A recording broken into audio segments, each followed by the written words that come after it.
अरखा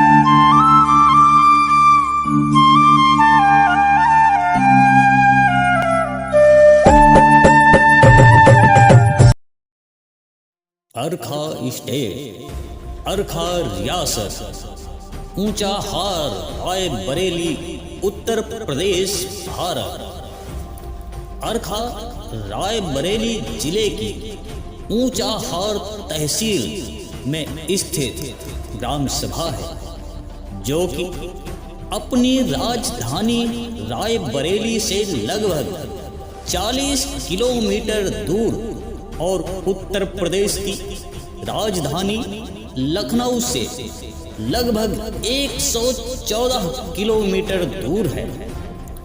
12,000 से भी अधिक की जनसंख्या वाले इस क्षेत्र में अवधी और हिंदी भाषी लोगों की संख्या बहुतायत है। बात करें रायबरेली के अंतर्गत आने वाले अरखा के इतिहास की, तो इस क्षेत्र पर ब्रिटिश काल से पूर्व ही उत्तर प्रदेश में लंबे समय से शासन कर रहे अर्कवंशी क्षत्रियों का आधिपत्य स्थापित था। इन्हीं अर्कवंशी राजाओं के नाम पर ब्रिटिश काल में यह क्षेत्र अरखा स्टेट और अरखा रियासत के नाम से प्रचलन में आया। वास्तव में यह अर्कवंशी के अर्क शब्द के अपभ्रंश रूप अरक तत्पश्चात अरक में परिवर्तित होकर स्थानीय बोलचाल की भाषा में इस्तेमाल होने लगा, जिससे इस क्षेत्र का नाम अरखा पड़ा। मुगलिया सल्तनत के समय जब तक इस क्षेत्र पर अर्कवंशियों का शासन स्थापित था, तब तक मुगलों के साथ इनका युद्ध संघर्ष जारी रहा। भारत में ईस्ट इंडिया कंपनी के आते ही जैसे जैसे मुगल सल्तनत अपने पतन की ओर अग्रसर होता गया, इस क्षेत्र पर अर्कवंशी राजाओं की पकड़ और भी मजबूत होती चली गई, जिसका परिणाम यह हुआ कि भारत में अंग्रेजों के आने और उनके देश के प्रति किए जा रहे अनैतिक कार्यों को देखने के पश्चात कुछ ऐसे राजवंश थे जो ब्रिटिश सरकार की बिना कोई सहायता के लिए अपने राज्य का संचालन कर रहे थे और ब्रिटिश गवर्नमेंट का विरोध कर रहे थे। लेकिन साम दाम दंड भेद की नीति पर चलने वाली ब्रिटिश सरकार इतनी आसानी से भारत जैसे देश को छोड़ने के लिए तैयार नहीं थी। अंग्रेजों और ईस्ट इंडिया कंपनी की नीतियों की वजह से देश के संसाधनों का पूरी तरह से दोहन किया जा रहा था। इसी बीच अंग्रेजों ने पूरे भारत पर ब्रिटिश सरकार का शासन स्थापित करने के लिए भारत में गवर्नर जनरल के रूप में लॉर्ड डलहौजी को भेजा, जिसने भारत में हड़प नीति को लागू कर दिया। इतिहास में यह नीति गोद निषेध सिद्धांत के नाम से जानी जाती है।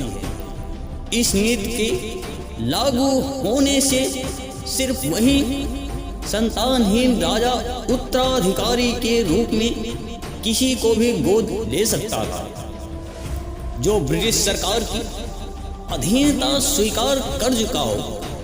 लेकिन ऐसा राजा जिसने ब्रिटिश सरकार की अधीनता ना स्वीकार करी हो, उसे अपने राजकाज को आगे बढ़ाने के लिए संतान के रूप में किसी को भी गोद लेने की अनुमति नहीं थी, जिससे ऐसे राजाओं की मृत्यु के समय की सभी संपत्ति पर स्वतः ही ब्रिटिश सरकार का अधिकार हो जाएगा।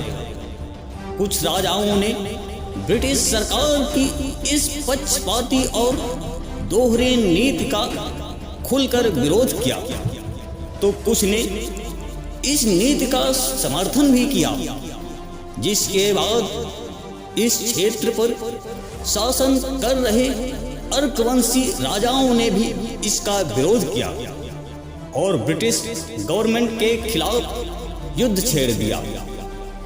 ब्रिटिश सरकार भी यही चाहती थी कि या तो उससे युद्ध करने वाले उसके शत्रु जिनसे वह अनभिज्ञ है खुलकर सामने आकर युद्ध करें, अन्यथा वह ब्रिटिश सरकार की अधीनता स्वीकार करके ब्रिटिश गवर्नमेंट के लिए कार्य करे। और हुआ भी यही। रायबरेली के इस क्षेत्र पर शासन कर रहे अर्कवंशी क्षत्रियों का युद्ध ब्रिटिश सरकार की सेना से हो बैठा।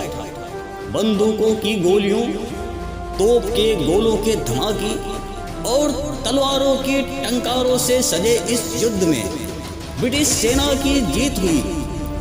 जैसे झांसी और संभलपुर सहित अन्य राज्यों को हड़प लिया गया, उसी तरह अर्कवंशियों के इस शासित क्षेत्र को भी ब्रिटिश सरकार ने हड़प करके अपने अधीन कर लिया।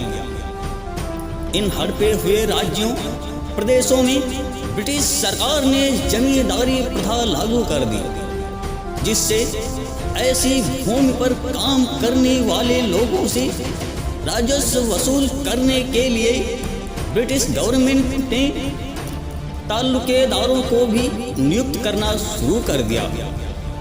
अर्कवंशी क्षत्रियों के इस भूभाग पर तालुकेदार के रूप में ब्रिटिश सरकार के द्वारा बैसों को स्थापित किया गया, जिसमें कुछ समय पश्चात बैस राजपूतों ने भी ब्रिटिश सरकार के खिलाफ बगावत कर दी।